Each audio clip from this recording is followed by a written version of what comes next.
बिस्मिल्लाहिर्रहमानिर्रहीम। मैं मलक गयूर कुरैशी गदी नशीन हज़रत बहाउद्दीन अलमारूफ हाकी शाह बाबा आपसे मुखातिब हूँ।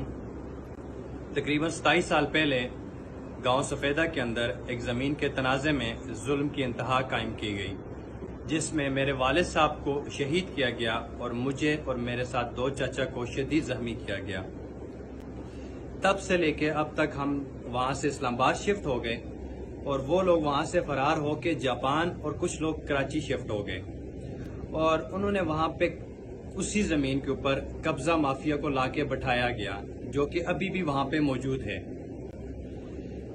3 दिन पहले जब मैं इस्लामाबाद से गांव गया कुछ कुर्बानी के जानवर लेने, तो रात को मैं अपने घर पे था और उन जालिमों ने दोबारा से मेरे घर पे अटैक किया, जिसके अंदर हम कोई जानी नुकसान तो नहीं हुआ, हम बचत होगी।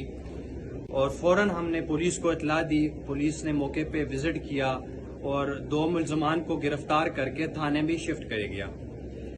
लेकिन मुझे बड़े अफसोस के साथ बताना पड़ रहा है कि दोनों मुल्ज़मान को शाम से पहले थाने से वापस घर भिजवा दिया गया और मुझे बताया गया कि इनको 107 की जमानत पे छोड़ दिया गया है।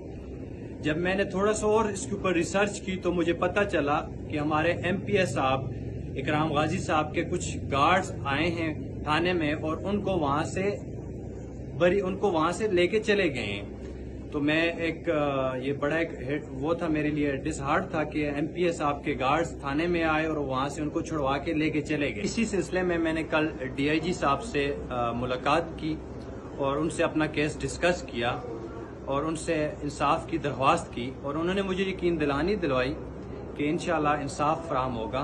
और उन्होंने फौरन नोटिस लिया और SP नज़ीर साहब को नोटिस का कहा कि 1 डे शॉर्ट नोटिस के अंदर उन्हें रिपोर्ट किया जाए। और मैं अपने इदारों का बहुत शुक्रगुजार हूँ DIG साहब का, जिन्होंने मुझे अपना टाइम दिया और मेरा केस सुना। मैं DSP उगी, SHO उगी और SP उगी से गुजारिश करता हूँ कि इस केस को आप सही तरह से इन्वेस्टिगेट किया जाए और मुझे इंसाफ फराहम किया जाए। जज़ाकल्लाह।